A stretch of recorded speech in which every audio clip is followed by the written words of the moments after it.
Salut la communauté de coups critiques, c'est encore moi Pépé, et aujourd'hui je viens vous présenter un tout nouveau un top 10 sur les jeux dits Powered by the Apocalypse, ou en français, propulsés par l'Apocalypse. Par le passé, j'ai fait un top 10 qui portait sur les livres indépendants de la cinquième édition, j'ai déjà fait un top 20 sur mes jeux préférés, etc. C'est des petits exercices que j'apprécie bien, et aujourd'hui en fait, je veux vous présenter 10 jeux propulsés par l'Apocalypse qui sont très chers à mon cœur, que j'apprécie énormément beaucoup, que ce soit par leur thématique, que ce soit pour leur mécanique spécifique à eux, et que je pense que ça va peut-être vous surprendre parce qu'il y en a il y en a beaucoup qui sont très connus et qui ne se retrouvent pas dans mon top 10 parce que j'ai fait des recherches, j'ai beaucoup essayé, j'ai eu ma grosse passe il y a quelques années de jeux Powered by the Apocalypse. Ma grosse passe où je voulais en essayer plein, et essayer plein de choses, et de ce fait, ben, j'ai fait plein de belles découvertes. J'ai découvert des jeux qui ne sont vraiment pas sous le radar de tout le monde et qui mériteraient peut-être avoir un petit plus de l'avant, qu'ils sont directement inspirés par l'Apocalypse ou un système qui s'y approche beaucoup, mais qui est un brin différent. Mais avant de sauter, bien sûr, dans le top 10 en soi, on peut se poser la question, qu'est-ce qu'un jeu Powered Apocalypse? Eh bien, c'est pas un type de jeu à proprement officiellement dit, dans le sens que c'est pas une gamme de jeux précis, on se dit ils sont propulsés par l'apocalypse. Et c'est pas non plus, on va dire, des jeux qui utilisent nécessairement le même système avec exactitude. On va dire un jeu qui est propulsé par l'apocalypse, c'est un jeu qui va dans le fond, utiliser des mécaniques qui vont tirer leur origine d'un jeu de rôle qui se nomme Apocalypse World, créé par Vincent Baker il y a de cela déjà plusieurs années. Un jeu que je m'étais procuré la première édition en physique dans le temps, en anglais. Première expérience de jeu Powered by Apocalypse, c'était vraiment assez particulier parce que je n'étais vraiment pas habitué. C'est des jeux qui, justement, veulent pas tirer certaines mécaniques, certaines règles qui vont provenir de ce genre, on va dire du genre de jeu que Vincent Baker avait fait à l'époque, dans le fond Apocalypse World, mais avec les années, ça a beaucoup changé, ça a beaucoup évolué, c'est devenu beaucoup d'autres choses. Il y a d'autres gammes qui ont, selon moi, mis de l'avant énormément de qualité de ce type de jeu-là. Mais tout de même, il y a des éléments qui demeurent et des éléments qui perdurent avec le temps selon le type de jeu, selon vraiment la thématique qui est mise de l'avant. Et parmi ces règles qu'on retrouve souvent, eh bien, il y a le concept d'avoir ce qu'on va dire des moves, des actions, où est-ce que dans le fond, les personnages toutes les actions qu'ils peuvent faire dans une partie, que ce soit bondir, sauter, parler avec quelqu'un, whatever, lire un livre, manger des céréales, eh bien tout ça va se traduire par une liste d'actions disponibles. Ainsi, tout est cadré dans une liste d'actions possibles, qui sont souvent, on va dire, très générales, mais ça n'empêche pas qu'on peut tout de même interpréter vraiment l'action qui est écrite, comme par exemple, ça va être se battre. L'action va être se battre. Eh bien, n'importe quelle action que vous souhaitez faire, que ce soit tirer du gun, pogner une chaise, la taper dans le dos de quelqu'un, y crever les yeux, ben ça va tout être l'action se battre. Et rendu là, bien, il y a souvent des mécaniques qui font en sorte que lorsque vous voulez accomplir une action, bien, vous lancez 2d6 le plus souvent du temps, et il y a différents on va dire, gravités de réussite ou d'échec. Fait que souvent, c'est que si vous avez 6 et moins, eh bien, c'est un échec. Entre 7 et 9, c'est une réussite mitigée, et 10 et plus, eh bien, c'est une réussite. Il y a plein d'autres jeux qui ont emporté en fait leur petite sauce, leur petite spécificité qui font en sorte que il peut y avoir des réussites critiques, donc vous avez des 12 et plus, il se passe quelque chose, ou même en fait, même des échecs critiques, parce que si vous avez vraiment des 2-1 sur vos 2 des 6, eh bien là, vous avez vraiment une répercussion négative. Bref, c'est des jeux qui vont être très narratifs, qui vont souvent avoir un aspect qui est très partagé, c'est-à-dire création partagée, où est-ce que le maître de jeu va expliquer quelque chose, mais les joueurs aussi vont participer en fait à la création de l'univers, ou du moins à la création de la scène, en proposant justement, des éléments, des factions, des gens qui vont y être, et même que parfois les règles vont prendre en charge ce type de création-là, où les joueurs vont pouvoir avancer vraiment spécifiquement un élément selon un cadre de règles précis en disant mon personnage sait telle chose à propos de tel type de créature, j'avance maintenant que ce type de créature-là est faible contre l'argent, admettons. Ben bien, ça va être régi par des règles. Et ben, ça ressemble un peu à ça. Il y a vraiment beaucoup d'autres choses que je pourrais vraiment aborder, parler très très longtemps. Ça mériterait une vidéo complète là-dessus. Je suis persuadé que mes collègues vont se pencher sur la question. Parce que moi, eh bien, en fait, ce que je veux faire aujourd'hui, c'est un peu survoler 10 jeux powered by the Apocalypse, propulsés par l'Apocalypse, que je considère, on va dire, incontournables dans mon cœur. Est-ce que vous êtes prêts? Parce que moi, je suis prêt. Et on se lance ainsi avec mon numéro 10. Kishu de Dom Liotti. Ça doit être, je crois, un de ceux les moins connus dans la liste. Imaginez la mise en contexte, on est en 1986. Il y a eu, dans le fond, une prise de contact avec des extraterrestres. Il y a l'hypercapitalisme qui a pris en charge aussi la révolution industrielle. Il y a eu une apocalypse climatique imparable.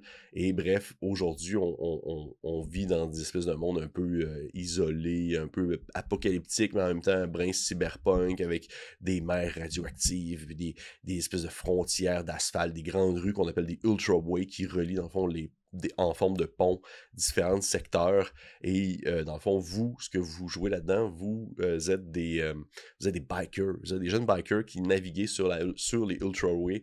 Vous évitez la police, vous réussissez dans le fond à des tempêtes électromagnétiques mutants qui peuvent vous muter, et bien sûr d'autres gangs. Et vous avez une mission en tête, c'est d'aller livrer un artefact, dans le fond, un artefact extraterrestre. Du moins, ça, c'est comme l'espèce de prémisse du livre de base.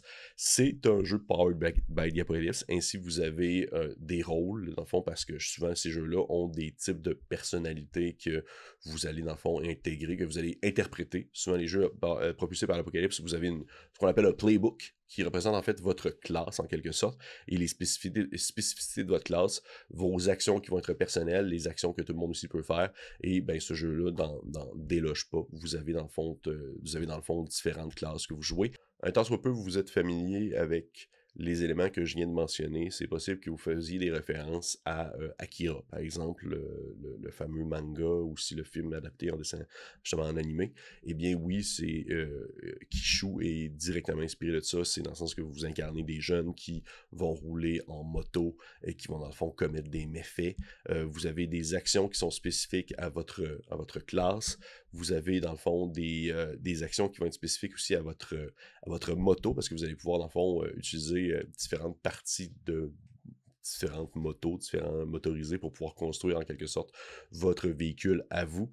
Vous pouvez dans le fond imaginez comme le classique, c'est-à-dire toutes les actions qui sont proposées, ça va de faire dans le fond, faire exploser des affaires, faire des stunts en moto, faire des backflips, bref, faire des cascades et bien sûr pousser vos limites jusqu'à un point où est-ce que votre but c'est de gagner de la notoriété au risque de mourir, bien sûr. Et c'est un jeu que j'apprécie aussi beaucoup par, sa thématique, énormément. J'adore cette thématique, je trouve que c'est vraiment super bien rendu, mais aussi c'est vraiment, vraiment beau. C'est une espèce de livre en duotone rouge et blanc. C'est vraiment un super beau produit, avec le grand titre écrit dessus Kishu, avec des espèces de petits symboles de personnes qui se déplacent en moto. Je vous conseille fortement de jeter un coup d'œil, ça peut vous intéresser si la thématique vient vous chercher. Je sais qu'il y a plusieurs jeux qui abordent le concept du cyberpunk dans le Powered by the Apocalypse, sauf que je crois qu'il n'y en a pas présentement dans mon top 10, bien qu'il y en a que j'apprécie beaucoup de Veil, de Sprawl, c'en est deux que je peux mentionner vite fait, mais je trouve que Kishu avait une saveur qui était quand même bien élevée, et c'est pourquoi il mérite sa place dans mon top 10. Numéro 9, Rust Rifle de Dundast West Game. Rust Rifle est un jeu de rôle sur table qui se déroule dans les tranchées canadiennes de la Première Guerre mondiale. Pour ceux qui ne le savent pas, de 1914 à 1918, le Canada a joué un rôle majeur en aidant l'Empire britannique à gagner plusieurs guerres féroces durant la Première Grande Guerre, comme on l'appelle.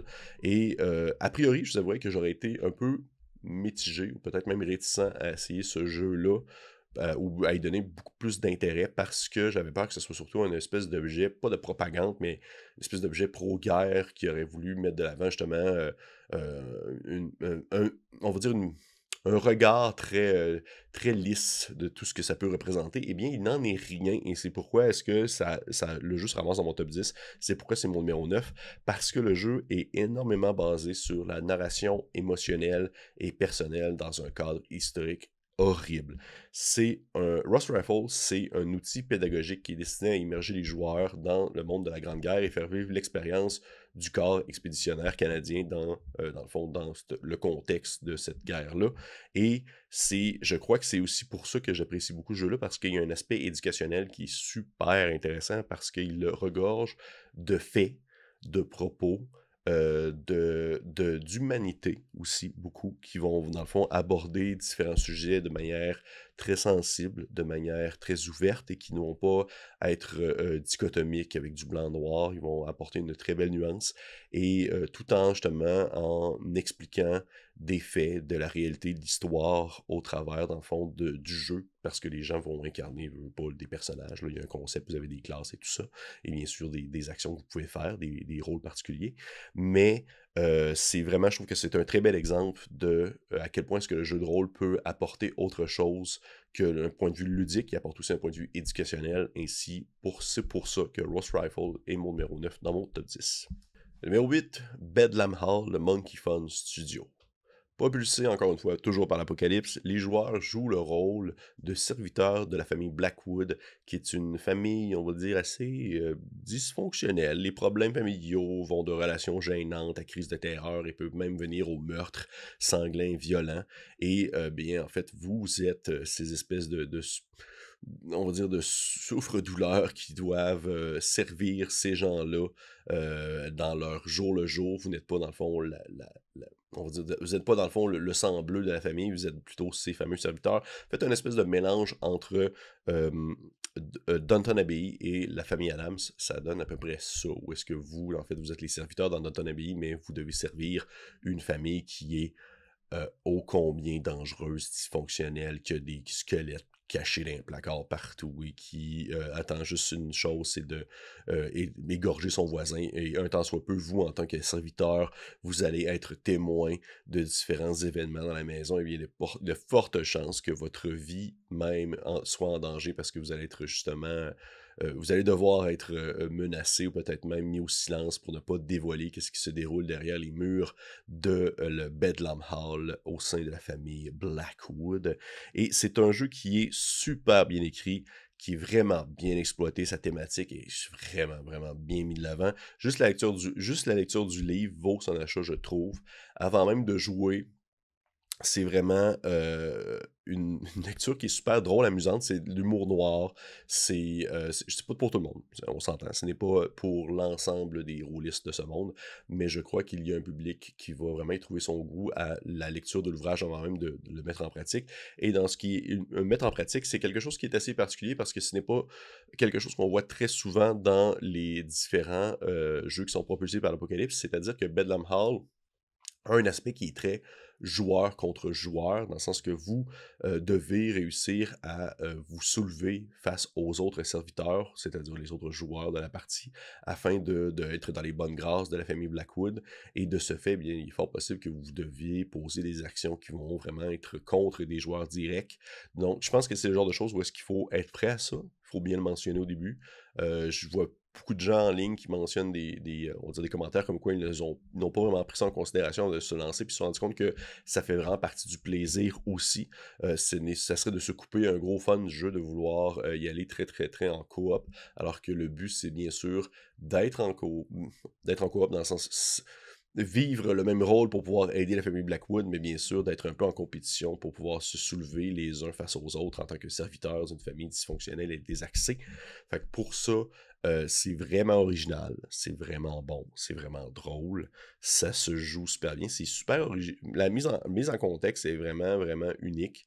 Et pour ça, eh bien, Bedlam Hall se retrouve à mon numéro 8 de mon top 10. Numéro 7, The Warren de Bully Pulpit Games. The Warren est un jeu de rôle sur table mettant en scène des lapins intelligents qui tentent de tirer le meilleur parti d'un monde rempli de dangers, de prédateurs et pire que tout, d'autres lapins. Il s'agit d'un jeu de survie et de communauté. Il existe plusieurs autres créatures au travers du jeu, que ce soit des humains, que ce soit des ours, que ce soit d'autres animaux qui représentent des prédateurs du lapin. Et vous, en tant que regroupement de petits lapinaux, eh bien, vous devez affronter ces menaces de front, mais non pas pas en agissant comme un guerrier ou comme un magicien. Non, non, non, vous êtes un lapin, donc vous devez vous baser sur vos différentes spécificités, c'est-à-dire votre rapidité, votre intelligence, votre esprit de communauté. Le but, ce n'est pas nécessairement de combattre et de mettre au tapis le danger qui se retrouve dans le monde, mais bien sûr plutôt de contourner ces dangers afin de trouver sécurité au sein de votre terrier. Warren est un jeu qui peut se jouer de manière très courte ou qui peut aussi s'échelonner sur une campagne afin de voir différentes générations de lapins qui vont s'enchaîner alors que les saisons vont passer. Ce jeu s'inspire des contes classiques de lapins tels que Watership Down. Pour ceux qui ne connaissent pas, c'est un roman, mais bien sûr aussi, il a été adapté aussi en film. Un film que j'ai vu lorsque j'étais beaucoup trop jeune parce que c'est excessivement violent. De ce fait, l'ouvrage veut démontrer la réalité de la vie des lapins on peut dire en plein espace sauvage, et ce n'est pas Jojo du genre vol de carottes et sautillage dans la prairie. Non, le quotidien des lapins est très dangereux, que ce soit causé par le danger au sein même de la colonie ou par les menaces extérieures, et The Warren veut refléter un peu ceci alors que vous sentez constamment que vous êtes quand même en réel danger. Élément quand même intéressant, bien que c'est un PBTA, qui est un jeu qui est propulsé par l'Apocalypse, il possède aussi ses spécificités qui font en sorte qu'il se différencie d'un autre. De ce fait, il y a une mécanique dans le jeu qui permet en fait de créer des nouvelles mécaniques. Et ça, c'était quelque chose que je n'avais pas vu souvent à l'époque, où dans le fond, le jeu permettait de, sur le coup, de créer des nouvelles mécaniques que les lapins pouvaient apprendre et ainsi développer des nouvelles compétences en quelque sorte. Parce que, habituellement, dans un jeu qui est PBTA, les mécaniques vont demeurer les mêmes tout au long du jeu. Vous avez souvent vos actions que vous pouvez faire, les actions qui sont spécifiques à votre classe, et les actions que tout le monde peut faire, bien sûr.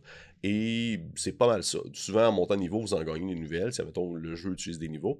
Mais The Warren apporte le fait qu'au courant du jeu, vous pouvez en créer, en inventer vous-même, en offrant, dans le fond, des mécaniques que les autres joueurs vont peut-être pouvoir apprendre également avec le temps, à mesure que les lapins vont s'échelonner au courant de plusieurs générations, tout simplement. Donc, The Warren, vraiment un jeu super original, vraiment beau. Je pense que c'est un jeu qui peut fonctionner énormément aussi avec un jeune public, mais il faut prendre conscience de certaines choses. Je pense pas qu'il faut le jouer tel que tel parce que c'est très brutal, c'est très sombre, mais c'est très facile à pousser à prendre en main. C'est une progression qui est vraiment, vraiment aisée pour des nouvelles personnes qui n'ont pas souvent joué à des jeux de rôle, et il est possible en fait d'enlever, on va dire, tous les segments un peu plus violents pour offrir une expérience beaucoup plus familiale avec The Warren, un jeu de, bien sûr, Bully Pulpit Games. Numéro 6, Fist de Claymore. Et là, je triche un peu parce que c'est un... Comment je peux dire? Fist, c'est un jeu qui est très, très, très light pour un PBTA. Déjà qu'un Powered by the Apocalypse, c'est souvent pas un jeu qui est très crunchy, qui n'a pas une mécanique qui est très stratégique ou qui demande une compréhension profonde du complexe et des mathématiques. Mais Fist s'avère encore plus simple. C'est un PBTA dilué où plusieurs éléments ont été enlevés pour laisser le strict minimum afin de garder un côté très rapide, un côté très facile à prendre en main, un côté très expéditif, violent, action, parce que Fist, bien au final, c'est ça. Vous incarnez des mercenaires dans un monde moderne, comme aujourd'hui, mais qui est très, très teinté par, on va dire, l'espèce de art science-fiction contemporaine. C'est-à-dire, imaginez comme Metal Gear Solid, ou j'ai pas d'autres exemples présentement qui me viennent en tête, mais genre Metal Gear Solid, c'en est un excellent qui est mentionné souvent dans l'ouvrage comme une référence, c'est-à-dire un univers où la militarisation en est venue à être vraiment plus justement de l'ordre de la science-fiction, mais que le reste du monde, du moins dans lequel on vit, est un peu plus normal. Donc il y a des mecs, il y a des gens qui ont des capacités qui sont augmentées, il y a des gens qui développent des pouvoirs particuliers qui sont au service justement de différentes forces de frappe, et vous, eh bien, vous jouez un regroupement de mercenaires qui s'appelle le Fist, qui est un groupe de marginaux un peu particuliers qui ont justement des origines un peu diverses et qui vont en fait se lancer dans on va dire des moments d'action et des missions afin de régler des situations un peu partout autour du globe.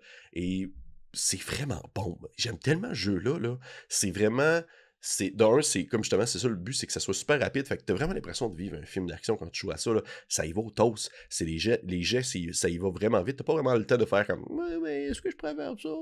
Non, non, tu le fais, puis si ça marche, ça marche, ça marche pas, ça marche pas. Si ton personnage meurt, c'est pas grave, tu t'en fais un autre, ça se fait vraiment, vraiment rapidement. Euh, c'est un jeu, c'est le plus récent, je crois, des PBTA là, très light que j'ai vu, parce que c'est pas nécessairement le type de jeu que je regarde souvent ces temps-ci, sauf que celui-ci avait attiré mon regard parce que il est très indépendant. Là, c'est la Claymore qui a fait le jeu, ils n'ont pas fait grand-chose encore, mais déjà, Fist fait beaucoup parler de lui. Il y a beaucoup de personnes qui l'ont essayé, beaucoup de personnes qui l'ont apprécié, et il y a eu ce qu'on appelle un jam, c'est-à-dire une espèce de concours où plusieurs personnes faisaient des suppléments pour le jeu, qui a été super bien, on va dire, complété. Il y a vraiment beaucoup de personnes qui ont soumissionné des suppléments pour le jeu Fist, et du fait que maintenant, ben, Fist a vraiment beaucoup d'expansions qui permettent d'avoir des nouvelles possibilités, des nouvelles missions, des règles optionnelles. Vraiment, pour de vrai, c'est un jeu qui, je crois, va faire parler de plus en plus de lui à mesure que le temps va avancer, parce que c'est vraiment seulement efficace, et ça veut tout simplement offrir... Le jeu offre exactement ce qu'il veut. Et c'est pas de la mauvaise représentation, c'est vraiment ça. Pour les amateurs du genre comme moi, c'est vraiment un petit jeu que je vais pouvoir sortir souvent sur le coin d'une table, puis me faire OK, on fait une game de Fist, je vais sortir comme un des petits dépliants qui a une mission dessus, puis ça va être ça, puis ça va y aller au toast, puis ça va gonner partout dans tous les sens, puis ça va être le fun. Fait que Fist de Claymore, qui est mon numéro, je sais pas, 6, un PBTA très très light. Numéro 5, Night Witches de Bully Pulpit Game. Deuxième jeu de Bully Pulpit Game, le premier étant de Warren qu'on a parlé. Night Witches qui est un autre des premiers PBTA que j'ai découvert lorsque je me suis intéressé au genre après Apocalypse World. C'est un jeu qui reprend un segment de l'histoire peu connu, en fait, du monde des aviateurs soviétiques durant la Seconde Guerre mondiale. Oh mon dieu, excusez-moi, j'ai comme eu un... On va recommencer. Voilà, 5, 4, 3, 2, 1. Numéro 5, Night Witches de Bully Pulpit Game. Night Witches est un autre jeu... Ok, je recommence. 5, 4, 3, 2, 1. Numéro 5, Night Witches de Bully Pulpit Game. Bully Pulpit Game que j'ai déjà présenté en fait de Warren, plus précédemment, donc le deuxième jeu de cette compagnie.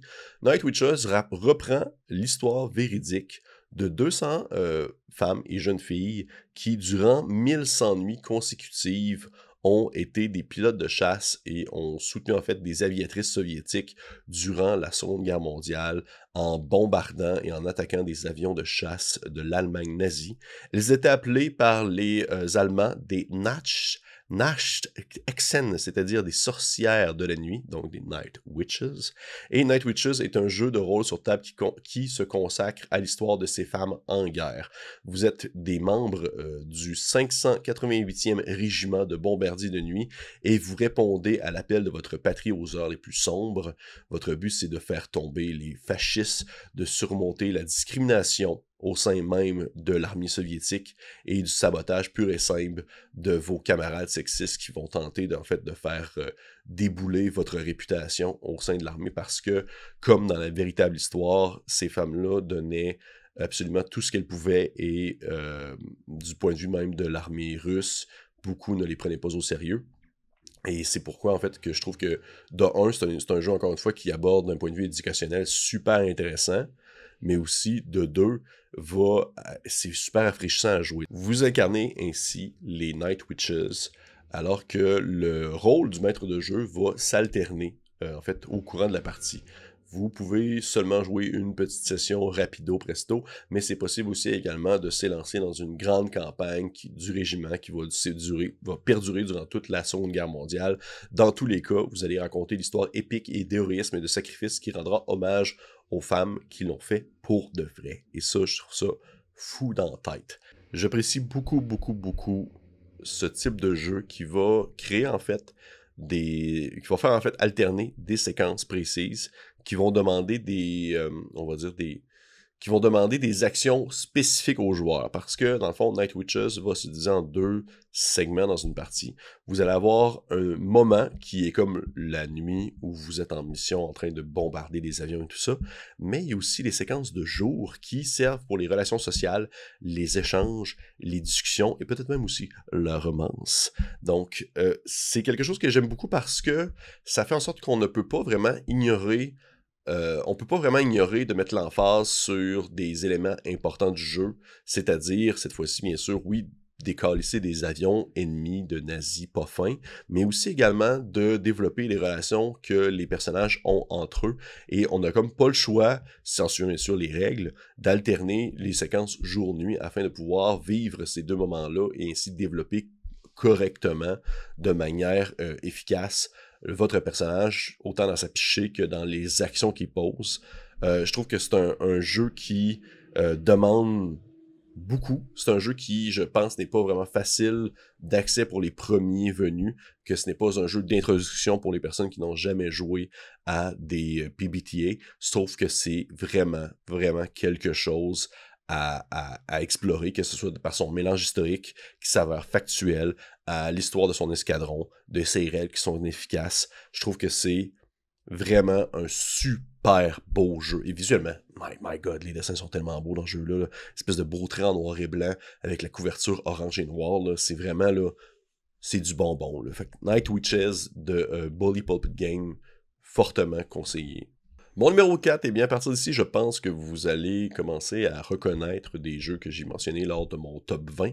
Il s'agit de Urban Shadow de Magpies Games, un jeu qui veut émuler le genre de politique surnaturelle urbaine où vous incarnez des créatures ou des chasseurs de créatures dans une ville constamment sous la pluie, dans des nuits, alors que vous faufilez au travers des ruelles afin d'espionner vos ennemis, que ce soit des lycanthropes ou des vampires, ou peut-être même des humains, selon bien sûr à quelle allégeance vous faites partie. C'est un jeu qui veut vraiment reprendre l'ambiance des livres de White Wolf, Vampire the Masquerade et tout ça, afin d'explorer ce type de genre-là, mais à la sauce PBTA, c'est-à-dire justement avec des feuilles d'action, des rôles précis, une création narrative partagée. On est très très très loin du système de White Wolf, c'est vraiment pas ça. Et moi, ayant ne jamais joué à White Wolf, et n'étant pas nécessairement très intéressé à me lancer dans une compréhension profonde de cet univers-là, je trouvais que Urban Shadow était une excellente alternative et eh bien je n'ai pas eu tort dans le sens que j'adore ce jeu-là, j'adore ses mécaniques, j'adore son idée de sa gestion, justement de sa politique, parce que vous, en tant qu'individu de la nuit, eh bien vous êtes membre d'une cour ou du moins d'un regroupement quelconque et vous avez des comptes à leur rendre. Et c'est là qu'un aspect que j'aime beaucoup souvent les PBTA, qu'on peut mettre de l'avant, que j'ai pas vraiment encore mentionné, c'est que souvent, un PBTA va offrir une expérience très précise, très spécifique, mais ne va pas l'explorer ou du moins la développer au point que vous devez comme consommer des informations indigestes au point d'en tomber malade. C'est pas du tout ce que je veux dire concernant Vampire, sauf que vous allez comprendre, c'est que pour moi, en jouant à Urban Shadow, j'ai le feel, j'ai l'ambiance, j'ai le mood, mais en plus, l'univers qui est présenté, oui, est présent, oui, il y a une prémisse, il y a une base qui est donnée, sauf que ça nous permet de développer à notre propre manière, en faisant de la création partagée avec les autres joueurs, avec le maître de jeu, des éléments de notre univers, de notre ville urbaine, de notre communauté de créatures. Et donc, souvent, les PBTA, c'est ça, c'est qu'ils offrent une prémisse, et après ça, ils vous donnent les outils nécessaires à la création de ce que vous voulez vraiment, dans le fond, faire au cours de la partie, aussi quelle est l'histoire passée que vous voulez développer. Donc, il n'y a pas comme un gros lore, une grosse histoire super profonde à comprendre dans Urban Shadow. Oui, il y a une base qui est donnée, il y a comme des principes qui sont offerts, tu sais, des vampires, des loups-garous, des fées, des tatata, sauf que vous n'êtes pas obligé de les suivre, ou du moins vous n'êtes pas obligé d'aller comme spécifiquement dans le cliché de ce que vous connaissez déjà. Il vous laisse en fait la possibilité d'explorer et d'élargir vos horizons en offrant en fait des nouvelles expériences, et tout bien sûr dans un côté très narratif, très très très propre au propulsé par l'Apocalypse. Donc pour moi, c'était vraiment un must, et de ce fait, j'ai adoré ça, j'aimais tellement ça, j'avais jamais comme exploré ce genre-là, de genre, je suis un vampire dans une ville, je te bien complet, je fume des clopes, et j'avais jamais joué ça de ma vie, et là je l'ai exploré, je trouvais ça, j'ai tellement aimé ça. Et là j'attends vraiment impatiemment la deuxième édition de Urban Shadow qui malheureusement prend du temps à arriver, mais qu'éventuellement je vais avoir chez moi et que je vais faire comme, mais quel beau produit. Numéro 3, Root, The Role-Playing Games de Magpie Games. Un jeu de rôle sous la licence officielle basé sur le jeu de plateau, le jeu de société Root, A Game of Woodline Might and Right de Leather Games. Dans Root, le jeu de rôle, vous incarnez des vagabonds, des hors-la-loi individuels qui vont se lancer dans des aventures et créer des alliances ou en briser afin de définir, on va dire, le futur du boisé dans lequel vous habitez. Root, j'en ai parlé amplement sur la chaîne, je ne vais pas commencer encore une fois à partir sur une envolée verbale sans fin. Simplement vous mentionner que la version française a été financée avec grand succès, elle est présentement en traduction, en partenariat entre différentes boîtes, et je suis très très très content de enfin voir la communauté francophone pouvoir mettre la main sur ce beau bijou, sur ce PBTA, qui est beaucoup plus complexe que la moyenne des PBTA. Beaucoup de règles à prendre en considération, beaucoup de choses à prendre en considération, à faire de la gestion, mais je crois que si vous êtes fan de jeux de société, que vous aimez aussi les jeux de rôle, vous allez vraiment, vraiment beaucoup aimer Root, parce que c'est une très belle transposition du jeu de société dans l'univers du jeu de rôle, alors que vous incarnez un regroupement de vagabonds et que vous tentez, comme vous pouvez, de faire votre place dans un milieu de guerre entre les animaux de la forêt cute, mais en même temps violent. Et je veux pas, comme je vous dis, je veux pas continuer là-dessus, j'en ai tellement parlé déjà sur plusieurs vidéos, je vous conseille fortement simplement d'aller voir sur la chaîne notre critique sur Root, et peut-être même d'aller voir les one-shots qu'on a fait. Numéro 2, Monster of the Week de Evil Hat Production. Monster of the Week, ça le dit dans le nom, mais quel bon jeu, mais quel bel ouvrage, mais quelle belle transposition de ce genre, de cette activité, de ce type d'épisode dans une télésérie qu'on appelle un Monster of the Week. Monster of the Week reprend en fait la formule du classique un monstre par épisode, dans le sens où est-ce que un épisode, exemple, on prend un épisode de Buffy contre les vampires, un épisode débute, il y a un monstre à combattre, à la fin de l'épisode, le monstre est mort. Au prochain épisode, on est rendu à un nouveau monstre. Prenez Buffy contre les vampires, prenez Charm, prenez Supernatural, prenez whatever. Il y a plein de séries qui ont pris ce genre-là, X-Files, qui est pour moi comme mon exemple préféré parce que j'adore cette série-là. Eh bien, Monster of the Week vous permet en fait d'émuler ce type d'histoire-là où vous êtes des chasseurs de monstres. Et my God, que c'est bon! C'est tellement efficace ce jeu-là, c'est tellement utile, c'est tellement bien décrit, ça offre tellement de bons conseils aux maîtres de jeu pour pouvoir mettre de l'avant ce type d'aventure-là. Toutes les playbooks qui sont proposés sont super intéressants, toutes les classes que vous pouvez incarner sont vraiment rafraîchissantes. Les scénarios qui sont également proposés sont super originaux parce que souvent ils vont s'éloigner du monstre classique pour pouvoir proposer en fait une mise en contexte un peu plus originale, vous laissant de votre plein gré créer à votre sauce, on va dire, tout ce qui est le cadre de monstre plus précis qu'on pourrait s'attendre dans une partie de ce genre.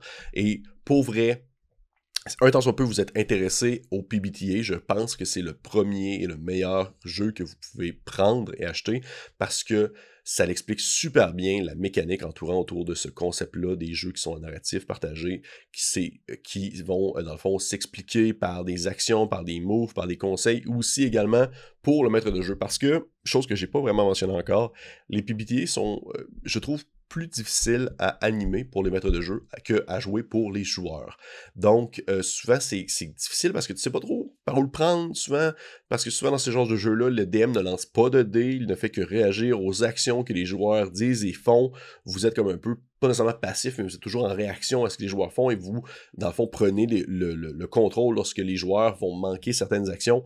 Et certains ouvrages, je trouve qu'ils vont manquer un peu de jus pour les maîtres de jeu afin de leur donner les conseils nécessaires afin de prendre bien en main ce type d'aventure-là. Mais Monster of the Week est vraiment super bien construit pour ça. La section sur le maître du jeu a vraiment tous les conseils nécessaires et toutes les, on va dire, les indications précises afin que vous puissiez rien comprendre la mécanique d'un PBTA, mais aussi la mettre en pratique dans le contexte d'une partie de Monster of the Week qui est ma foi, un jeu de baston et de bataille de monstres absolument désopilant, incroyable et merveilleux.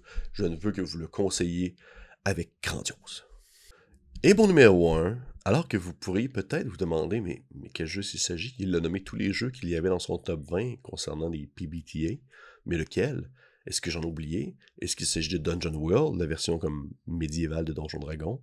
Est-ce qu'il s'agit d'Apocalypse World, le premier de ce nom? Eh bien non, il s'agit d'un autre très récent que j'ai découvert, dont je suis follement tombé amoureux, parce que, mon Dieu, pour tellement de raisons, je vais vous je vais dire que je fais juste comme vous teaser un peu, mais je vais vous dire comment il s'appelle. Ça se nomme The Between, créé par The Gauntlet.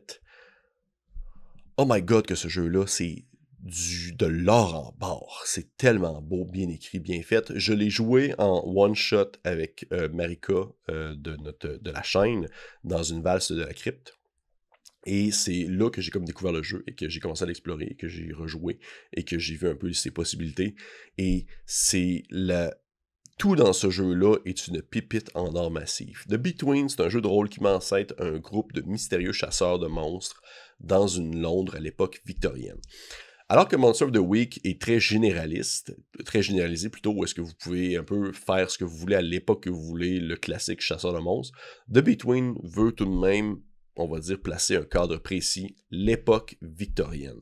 Vous résidez, vous en tant que chasseur, à l'intérieur d'un endroit qui se nomme Arcrave House, et votre travail consiste à enquêter, neutraliser les menaces monstrueuses qui terrorisent la ville, des menaces que Scotland Yard ne veut ou ne peut pas gérer eux-mêmes. À mesure que l'histoire progresse, à mesure que vous prenez conscience qu'il y a, dans le fond, un ennemi, un cerveau, un criminal mind, c'est vraiment quelqu'un à la Moriarty, là, qui est en fait l'espèce de grand... le grand maître qui dirige un peu ses puppets, ses marionnettes, un peu comme il veut, et que toutes les menaces que vous avez affrontées, eh bien, provenaient de cet ennemi-là, de cet ennemi commun qui est, au final, votre boss de fin de saison, en quelque sorte. C'est lui que vous allez affronter. The Between est inspiré directement de séries télévisées d'horreur gothique comme Penny Dreadful, mais on pense aussi à tout ce qui est un peu l'horreur britannique, romans graphiques comme From Hell ou La Ligue des Gentlemen Extraordinaires, et même des histoires à l'ère de Pulp. C'est un jeu qui est, oui, dans le fond, propulsé par l'Apocalypse, mais qui, comme d'autres jeux de ce genre, a dilué beaucoup les règles afin de minimiser, en fait, les actions générales, les actions que tout le monde peut faire, à seulement quelques mouvements principaux que vous pouvez faire. Il y en a, entre autres, chose que j'apprécie beaucoup, un peu comme on retrouve aussi dans The Night Witches, il y a des actions, en fait, il y a des actions que vous faites le jour et des actions que vous faites la nuit, et c'est ça le nom, c'est Day Action, Night Action. Si vous voulez faire de quoi, ça va être Night Action et vous allez dans le fond lancer 2d6 et vous allez rajouter votre modificateur approprié selon le type d'action que vous pouvez faire. Fait que vous avez des caractéristiques, force, dextérité ou whatever, qui ont des bonus. Et admettons que vous décidez de faire... Vous voulez sauter un remblai en plein jour, eh bien ça va être Day Action plus votre modificateur de force. Eh bien, vous voulez sauter le même remblai en pleine nuit, eh bien ça va être Night Action et votre modificateur de force. La différence vient que la nuit, il y a plus de danger, il y a plus de répercussions si vous échouez certains types d'actions, il y a des choses qui sont plus difficiles, alors que le jour, eh bien souvent, il va y avoir plus de facilité pour trouver des informations, pour enquêter, pour discuter avec des gens. Bref, il y a vraiment comme c'est comme scindé en deux. Et ça, j'avais comme jamais vu ça encore et je trouvais ça super bien pensé. Sinon, bien, ça demeure quand même un PBTA, c'est-à-dire justement des actions tout de même qui sont aussi très spécifiques à votre personnage. Donc oui, très peu d'actions générales accessibles à tout le monde, mais chaque classe a des mouvements, des actions, des moves qui lui sont spécifiques, que les autres ne peuvent pas faire selon, on va dire, votre spécificité que votre classe. Là, il y en a plein que je ne vais pas non plus nommer, mais faites-vous l'image typique cliché un peu de justement à la Penny Dreadful, et bien il y a une classe que c'est un playbook, que c'est genre des un espèce d'Américain qui arrive à Londres, puis qui est un peu plus cowboy, là, puis un peu plus action. Il y en a un autre, c'est une espèce de sorcière qui a fait un pacte avec une créature de l'ombre. Puis ça, il y en a fait un autre que c'est une espèce de savant fou, un peu qui fait des expériences sur des corps humains, tu sais. Fait que, vous voyez, là, je viens de nommer comme 3 typiques personnages qu'on retrouve dans Penny Dreadful, mais c'est un peu ça de Between. Et un aspect du jeu que j'apprécie énormément beaucoup, peut-être un temps soit peu, si vous avez écouté des one-shots que j'ai animés pour la chaîne, je suis quand même, je crois, très cinématographique dans mon approche. Souvent, je vais décrire des scènes, je vais décrire à la manière d'une caméra présente, mais qui est comme un peu omnipotente, là, qui est un peu à la manière de Dieu, là, qui va pouvoir se promener puis voir dans des zones ou même peut-être des segments que les gens ne verront pas normalement. Et bien, dans le jeu, il y a une mécanique pour ça, une game structure, une structure de jeu qui est basée là-dessus, qui s'appelle The Unseen. C'est une scène qui, parfois, on va décrire à certains moments du jeu, qui va, dans le fond, montrer un peu à quoi ressemble Londres pendant ce temps. Pendant que les joueurs font des actions précises, vont mener des enquêtes, tout ça, il va y avoir ce qu'on appelle des unseen. Et là, on va voir un peu qu'est-ce qui se passe à Londres. Qu'est-ce que les joueurs, dans le fond, ne voient pas vraiment se passer pendant qu'eux, ils font des affaires. Et à ce moment-là, il peut y avoir, dans le fond, des nouveaux élans sur des nouvelles enquêtes, alors ce qu'on va apercevoir, par exemple, je vais donner un exemple comme ça, les joueurs sont partis, là, mettons qu'ils sont allés faire, puis là, sont partis comme à la recherche d'un tueur en série quelconque, là, genre Jack quelque chose, l'éventreur, je pense, je fais des blagues, mais ils sont partis à sa recherche, et là, même si les joueurs sont pas là, ils sont quand même présents lors de la unseen en tant que personnage, en fait, en tant que joueur et non en tant que personnage, et moi, en tant que DM, je vais dire, donc pendant que vous êtes partis, on peut apercevoir la caméra qui se déplace, qui rentre dans une petite ruelle à gauche, et on voit un homme qui est en train de flatter frénétiquement une petite statuette qui représente un dieu, une espèce de dieu poulpe, et il vous regarde s'éloigner alors qu'il frotte cette statuette, puis il n'arrête pas de murmurer « Ah, ça va être notre tour bientôt, ça va être notre tour bientôt ». Et ça, ça fait comme partie de la structure du jeu, où les joueurs, après ça, ben, ils sont tout le temps lancés sur des nouvelles traces, puis des nouveaux indices, parce qu'ils peuvent aussi participer au Unseen en fait, en proposant des situations ou même des événements qui vont survenir alors qu'ils sont en train de faire autre chose dans la ville. Et c'est vraiment, vraiment une mécanique de pacing, ou plutôt on va dire, une mécanique pour faire avancer les trames et pour aussi mettre de l'avant des nouvelles menaces, des nouvelles possibilités, parce qu'au final, eh bien, les unseen vont finir par rentrer dans le jeu aussi en quelque sorte et venir influencer la partie d'une certaine manière. Il y a plein d'autres petits éléments qui viennent rentrer en considération là-dessus, mais je voulais pas comme m'élancer non plus sur le long terme sur The Between. Je pense que ça mériterait, en fait, le jeu mériterait une vidéo à lui seul, parce que, pour vrai, c'est tellement bon. Et encore une fois, c'est vraiment bien écrit, c'est vraiment, vraiment super bien décortiqué, c'est vraiment beau, et une chose que j'ai énormément appréciée dans la manière que ce jeu fonctionne, c'est l'écriture de ces scénarios. Pour écrire des scénarios de même, là, je pense que pour là, je vais commencer à me baser là-dessus, parce que souvent, c'est 2 pages, il va être marqué, en fait, c'est quoi la menace, c'est quoi, tout est comme super bien découpé, c'est quoi pas les émotions, mais plutôt les sens, quels sens sont stimulés lors de l'événement. Ok, c'est quoi les indices qu'ils peuvent trouver, puis là, t'as la liste d'indices, tac, tac, tac, tac, tac, ok, et qu'est-ce que ces indices-là sont reliés à quoi dans la trame précise, qu'est-ce que le fait qu'ils vont trouver cet indice-là, ça va apporter quoi au final, au bout de l'histoire, et c'est quoi aussi, comment est-ce qu'on peut vaincre l'ennemi, c'est quoi les NPC qui sont présents, mais tout ça, c'est en bullet point, là. C'est pas comme des longs textes interminables où faut que t'assimiles comme des paragraphes et des paragraphes, même si j'ai rien contre ça. Mais des fois, t'as juste le goût de comme comprendre les aléas d'un scénario sans nécessairement avoir besoin de l'impression que t'es en train de lire un roman de Proust. Et pour ça, bien, The Between a vraiment une écriture super concise, super efficace, et c'est mon PBTA préféré, du moins présentement, je suis en amour fou par-dessus la tête de ce jeu-là. De Gauntlet ont fait un travail de feu, et bien sûr, je vous conseille fortement d'aller voir dans la description de la vidéo si vous voulez vous lancer dans ce type d'aventure-là. Pour moi, ce n'est que le début de ma grande histoire d'amour avec The Between, et ça conclut par le fait même mon top 10 de mes jeux propulsés par l'Apocalypse préféré. Ça en fait beaucoup. Ça fait une longue vidéo, je suis désolé. Marquez-moi en commentaire si jamais vous en avez vous aussi que je n'ai pas abordé, si vous avez certaines spécificités, s'il y a des jeux dedans que vous faites genre « Hey, ça pourrait, je trouvais que c'était de l'hostie de merde, puis tu t'es trompé », vous pouvez le mettre en commentaire, je ne vais pas le prendre mal, je vais peut-être pleurer un petit peu, mais sinon, je serais vraiment curieux de savoir votre top 10 préféré, et sur ce, mesdames et messieurs, on se dit À la prochaine!